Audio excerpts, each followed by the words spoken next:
Et bienvenue pour ce tour d'horizon économique, géopolitique, énergétique et boursier. Nous sommes le mercredi 20 septembre.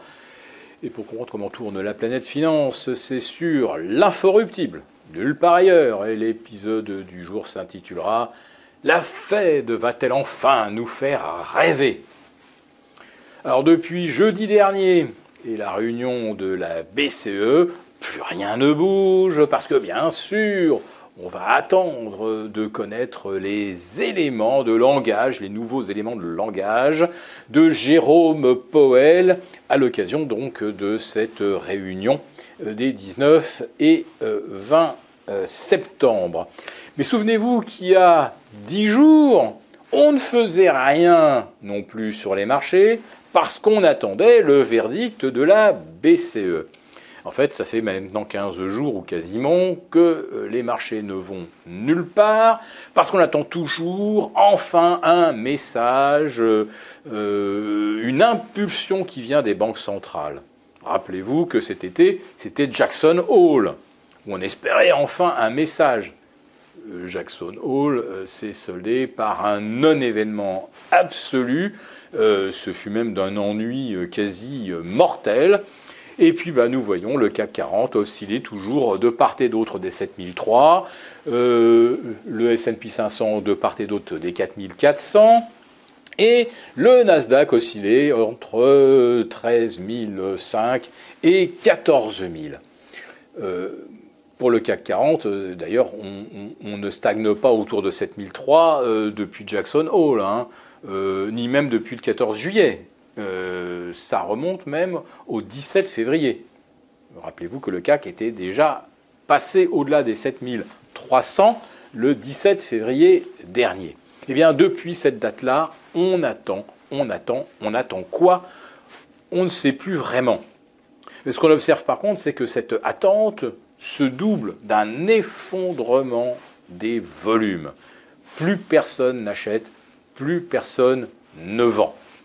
Pour acheter, il faut avoir éventuellement une bonne, forte raison de le faire, comme la perspective d'un pivot des banques centrales, un pivot qui ne vient pas et qui ne viendra probablement pas.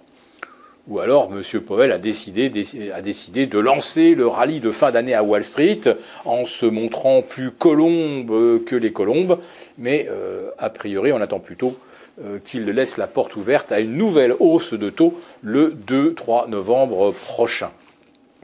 Donc, comme aucun signe ne va venir des banques centrales, on pourrait donc continuer à ne rien faire comme ça jusqu'en novembre.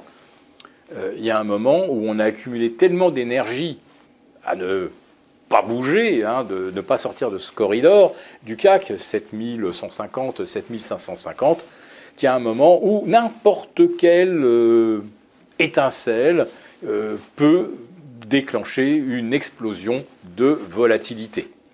Alors, ces étincelles peuvent venir de plein de raisons différentes. Les rapports qui s'enveniment entre les États-Unis et la Chine, on rentre dans une espèce de nouvelle guéguerre.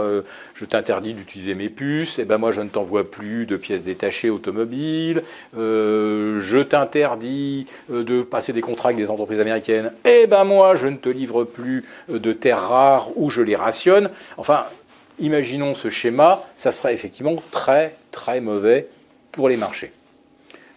Il peut y avoir aussi la prise de conscience qu'un pétrole remonté à 97 $, on n'était pas très loin hier sur le Brent, c'est très inflationniste. Et que même si les banques centrales décident de ne plus monter les taux, mais qu'est-ce qu'elles vont faire si l'inflation repart? Là, c'est la plus mauvaise équation.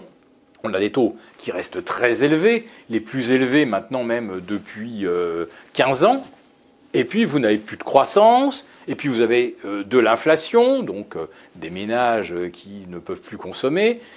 Une simple prise de conscience peut suffire évidemment à déstabiliser les marchés. Et puis vous avez d'autres facteurs, comme la Chine confrontée à la faillite de nouveaux grands promoteurs et qui ne peut pas relancer son économie.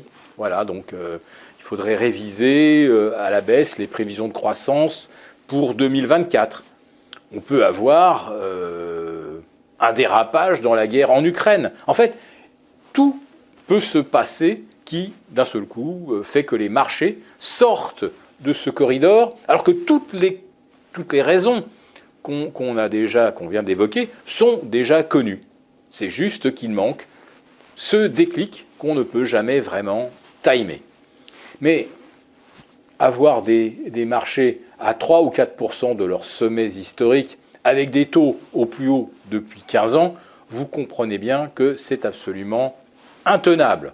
Et qu'historiquement, eh bien, c'est justement lorsque les banques centrales ont commencé à concéder qu'elles voulaient bien détendre le loyer de l'argent, c'est à ce moment-là que les marchés se sont mis à baisser. Alors je ne vois pas aujourd'hui la Fed déclarer le 2 novembre, on en aura terminé, et ensuite on commence à baisser les taux en 2024. Mais enfin, si les marchés le comprenaient comme ça, eh bien, il se pourrait bien que le rallye de fin d'année se transforme en fait en grosse correction de fin d'année. Merci beaucoup d'avoir regardé cette vidéo. N'hésitez pas à réagir dans les commentaires ou à liker et partager cette vidéo si le contenu vous a plu. Et pour ne rater aucune de nos prochaines émissions, vous pouvez vous abonner à notre chaîne et activer les notifications. Et pour plus de contenu, n'oubliez pas que le dernier rapport rédigé par nos experts est accessible en cliquant sur le lien de description. On se retrouve tout de suite dans les commentaires et je vous dis à très bientôt pour une prochaine vidéo.